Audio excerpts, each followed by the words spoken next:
guys, welcome back to Home Built, and in this episode we can continue to build the seats for the Alfarrari.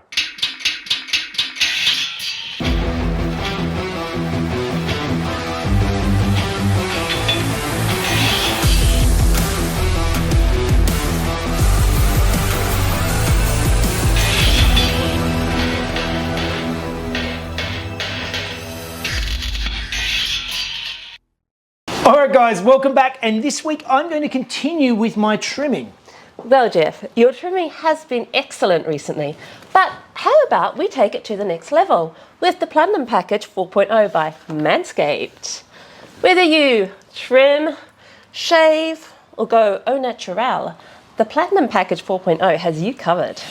So I can start tidying things up with a Lawnmower 4.0, which comes with a bunch of attachments, so maybe Mrs. Jeff could even do my eyebrows now. Then just finish things up with the Weed Whacker 2.0 nose and ear hair trimmer. Hey Jeff, now that you've tied it up, how about some crop preserver? Bowl deodorant. Ooh. And a spritz of crop reviver. Ball toner. Nice.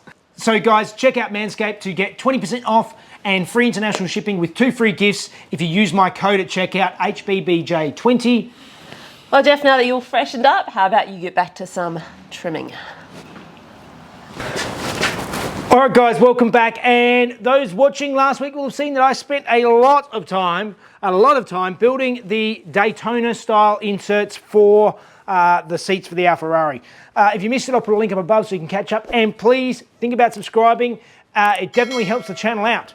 So yes, as I mentioned, we spent a lot of time on these inserts, and I'm really happy with the results. Most of you seem to really sort of like the color choices and stuff, so I am definitely loving it. So this week it's a matter of continuing on with the patterns that I made up previously, and cutting out and sewing together the covers for the seats, and hopefully they're going to fit. But before we can do that, I want to actually start tidying up and repainting the original seat frames because they're looking a little bit worse for wear.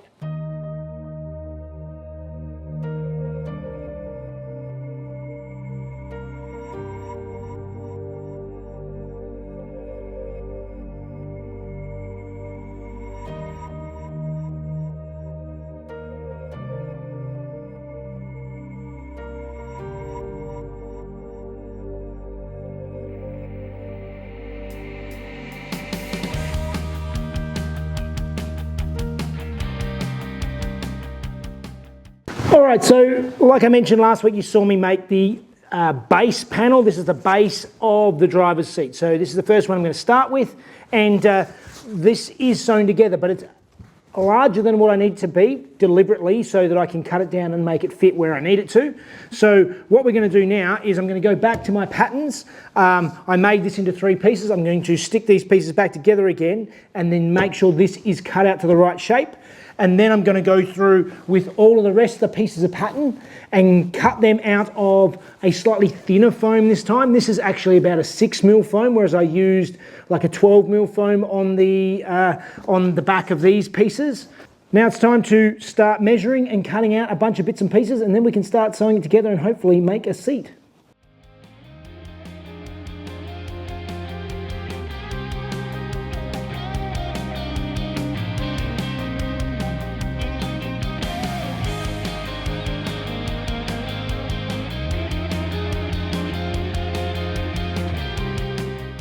So here you can see me tracing the patterns onto my leather, and then I'm actually marking a 10mm seam allowance around the outside of each one of them so that when I sew them together, the final pieces are still the size of my pattern.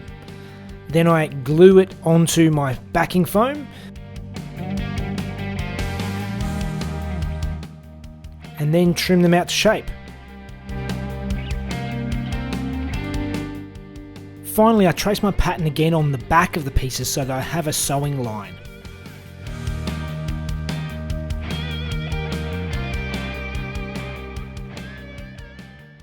Alright, so I went through and I drew my patterns onto my leather as you saw, and then I glued the leather onto the foam, making sure that the foam actually has a bit of a surface on one side, which actually makes it easier to sew. So there's sort of one side of the foam is sort of just foam, and this has actually got a material on it so that when you sew it, the stitches don't just pull through the foam.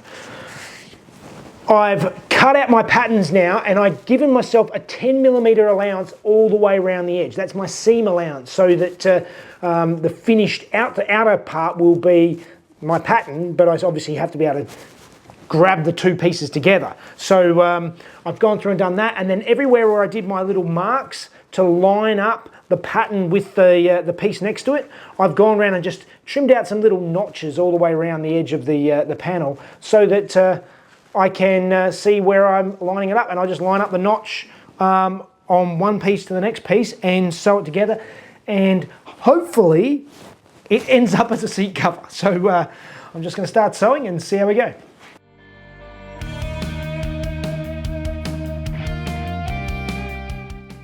So here you can see me sewing away, not realising that bottom is empty, so I have to re-thread it and go again.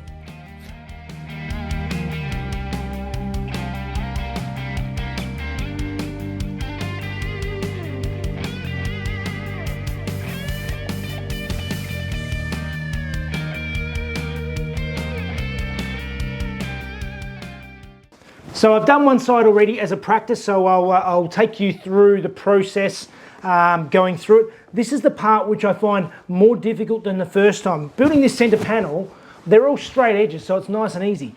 When it gets difficult is when they're not straight edges. So you can see that I need to sew this really curvy edge onto the straight edge that I already have here. So what I need to do is I need to go through and make sure I keep lining it up the whole way to get this nice flowing panel.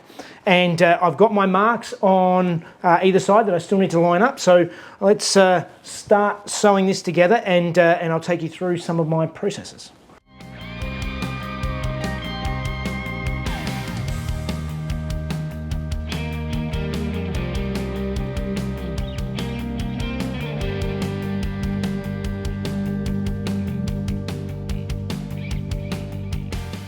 So you can see here I'm fitting it into my seat, and you can see that this edge is a little bit, the crease is not as nice, and I actually want to tidy it up and make it something like what I've done on the other edge. So you can see there what I've done is I've sewn something called a French seam.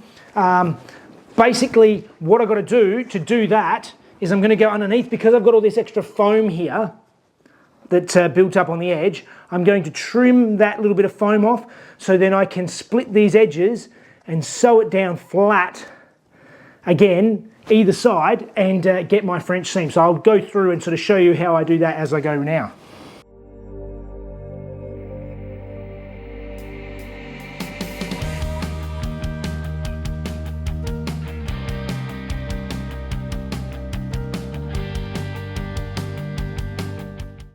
So you can see here I've cut the foam off of the edges, and what I'm going to do is I'm going to spread this and lay these two pieces out flat.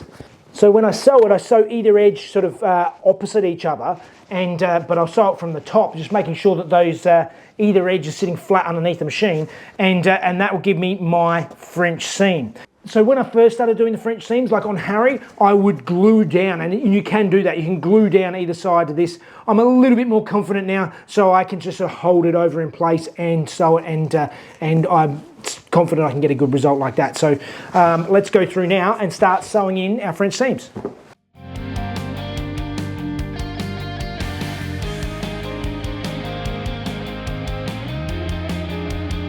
So you can see there I've already done one side, and it's held down the back on one side of the back, so now I've got to go through and do the same on the other.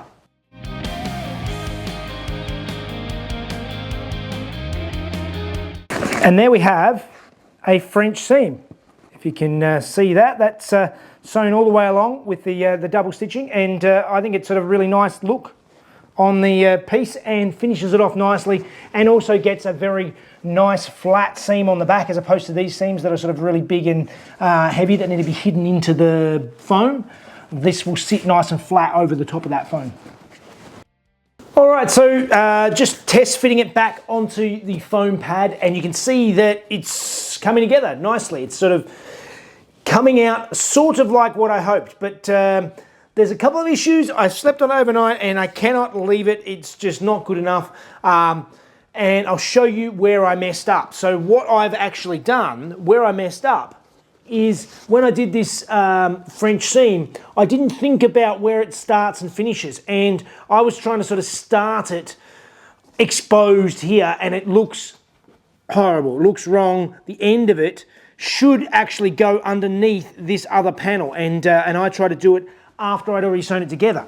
Something I had to think about, obviously, beforehand is how it starts and finishes, which I just sort of glossed over. So what I really need to do is make sure that I do any of the French seam parts first so that I can sew it and it's sort of the stitching disappears underneath the next piece. So I'm going to cut these sides off and make them again, because now they've got stitching holes in them.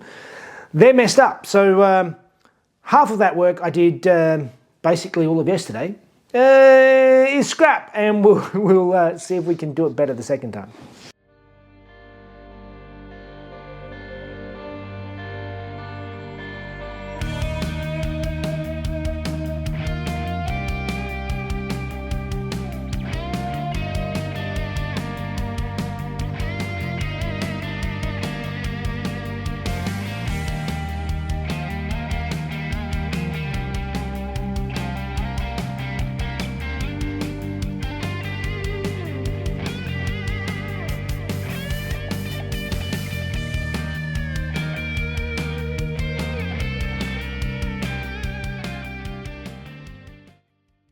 I'm not unhappy about doing it all again, because if that's going to focus, that is much neater the whole way along. It's a nice even stitch, and yeah, that looks really good, I think. So that's one side. I'm going to do the other side and do all of these stitching before I actually sew it onto the center panel this time, so that it actually, yeah, so that everything sits the way it's supposed to.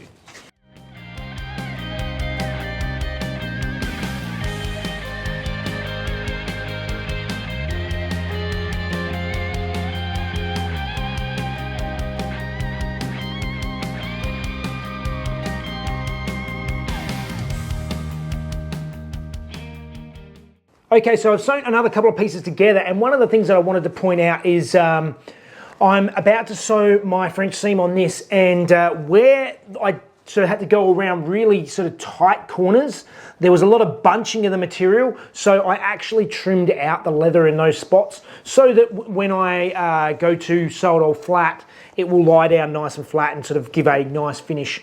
The other thing that I found was quite handy was to actually really make sure that I sort of squeeze everything flat and press it down nice and hard so I get a really nice flat seam before I actually do sew the final piece. So I'll go through, sort of make sure I've sort of folded it down, press it down really hard first, and we'll sew these last couple of French seams, and then we'll see if it all works the way it's supposed to.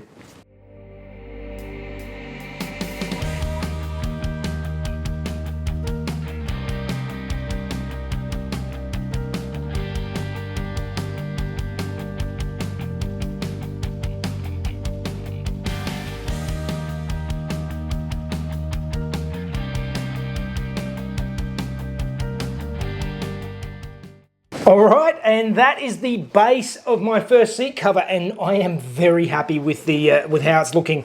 Couple of little things that aren't the prettiest. Some of my sewing down in this lower corner, which is sort of down underneath the front of the front seat. It's a little bit wonky. That's just me trying to fight through and learn, but I'm going to leave it. That's good enough for my first time doing something of this magnitude. Overall, it looks really good. I think it's quite neat and tidy, and yeah, really looking the part. So let's see how we go about fitting this to the actual seat itself. So here you can see me cutting off all the excess seams on the bottom, just so the cover will lay a bit flatter.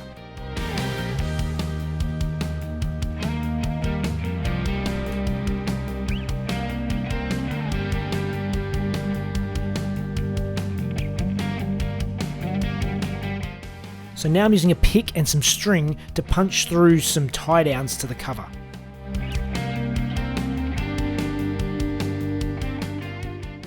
Alright, so I've got my seat foam here sitting on the seat base, and my cover, what I've gone through and done is I've actually punched through a few bits of string.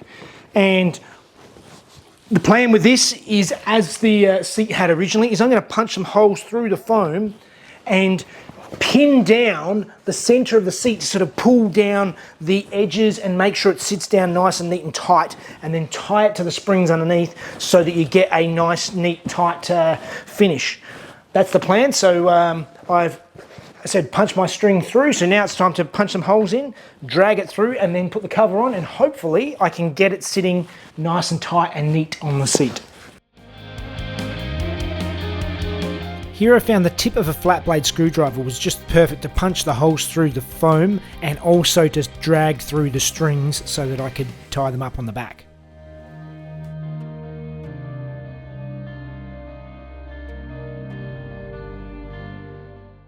Alright, I still have to actually pull the front and back down and actually get it to sort of tuck down onto the ground, but I have the cover on now, and it's a little bit looser than I would like. This here is a little bit loose, and what I'm thinking I'm going to do is come back with a couple of bits of the foam and stick some extra foam underneath to just puff it up a little bit more and get it a little bit tighter. I mean, that side's actually sitting, it's reasonable, it's just a bit softer than I would like. I'd like it a little bit tighter, and even when I sort of tuck it all and pull it all nice and tight, I think it's going to be a bit loose. So if I can build it up just that little bit and maybe put another couple of strings from about here and about there, because the other ones are just along the front edge. I'll put one on either side and tuck it in, and as I said, a little bit of extra foam underneath will just give it that nice feel that I'm looking for.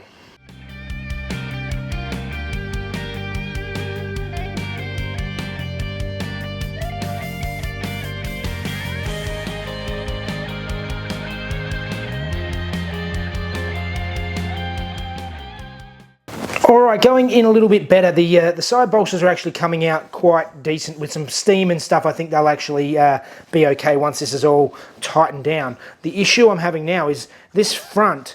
I think this front panel is a little bit wide, and I've actually drawn some lines on here, and what I need to do is going to take the cover off, cut the stitching along here, and then re-sew it a little bit tighter on either side at the front. Underneath, I think it's good. It's just this sort of corner here that needs to be tightened in, and I think that would really suck the seat in a bit better and make it a bit nicer.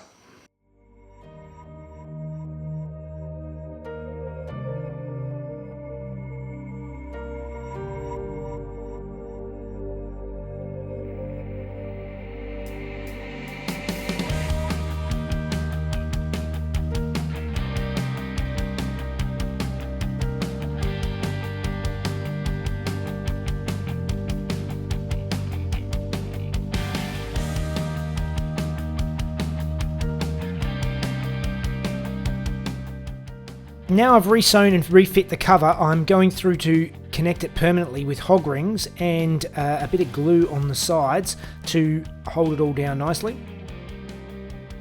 And then trim out the holes for the mounting brackets on the sides. I am overall very happy with that. I was worried when I first putting it on that it was too sort of loose and baggy, but this has actually come out quite good. I mean, there are creases and stuff around the place, and I haven't touched this with any steam yet, but it's actually tucked in quite reasonably most of the way around. You know, there's a couple of pleats when I come right down underneath at the front where I've actually had to sort of tuck it in. Underneath, I have used hog rings. I got on eBay and got myself some of these hog ring pliers and a packet of hog rings for very little. It was very cheap, and and I've gone through and sort of hog ringed it on, and and then glued on the sides, which is what it was done before. Originally, it's sort of underneath these rails, but these rails are riveted on. Besides some steam, that's actually come out really, really good. I like it.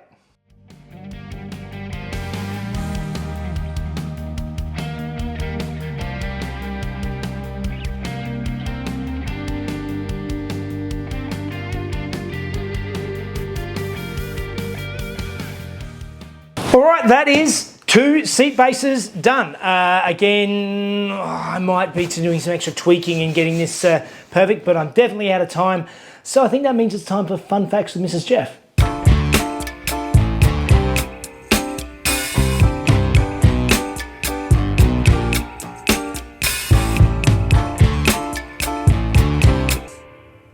Hi guys, the Ferrari Enzo was introduced in 2002 and it sold out before the first car was even delivered. Ferrari realised there may have been a hole in the market for an even more hardcore track car aimed at their most wealthy customers. In 2005 it released its FXX program. This was based on an Enzo that was turned up to 11. The FXX increased the Enzo's 650 horsepower 6-litre V12 to a staggering 800 horsepower 6.3 litre. It also reworked the gearbox to shift in under 100 milliseconds. 29 of these cars were built and were only available in Europe for £2 million a piece. And the kicker was, the owners couldn't even take these cars home. The cars, at least for the first few years, were kept at the factory at Maranello and were only released for Ferrari-sanctioned track days, accompanied by a Ferrari fleet of mechanics ready to set them up at the track. A 30th car was built, painted black without its signature stripe, and was gifted along with a regular Enzo to Michael Schumacher at his retirement from Formula One. In July 2007, Ferrari announced the FXX Evoluzioni kit, which meant that existing customers for only €1.5 million could get their cars upgraded. This included a bump to 850 horsepower, faster shifts, and another couple of years extension of the FXX track program. Of course, most of the customers chose this option, and Ferrari even produced a few new cars, taking the total production to 34. All right, well, these things, again, this one is not finished. I'm going to have to go over and tighten things up a bit more and just refit it, but I just ran out of time. I am so happy with these. This looks so good. I just sat it in the car before. Oh, I'm looking forward to getting it done. Hopefully you're enjoying this. It's something a little bit different. It's very, very time consuming. I mean, there's 3 days work in doing just the 2 seat bases, but I'm sort of learning as I go, so I'm getting better and quicker and all the rest of it. So hopefully next week we can get the seats finished. That's the plan. Sounds good. Yeah. Yeah, great. Oh, like, subscribe, let Jeff know what you're thinking about the builds, about his trimming. He's had some compliments. It's just, I think he's doing a great job. I'm enjoying. I always like learning new skills. That's what we should all be doing. I think keep learning every day. And it's healthy for the brain. It is. I love it. All right, guys. Like, subscribe, Patreon, and take care, everybody. See you next time. See ya.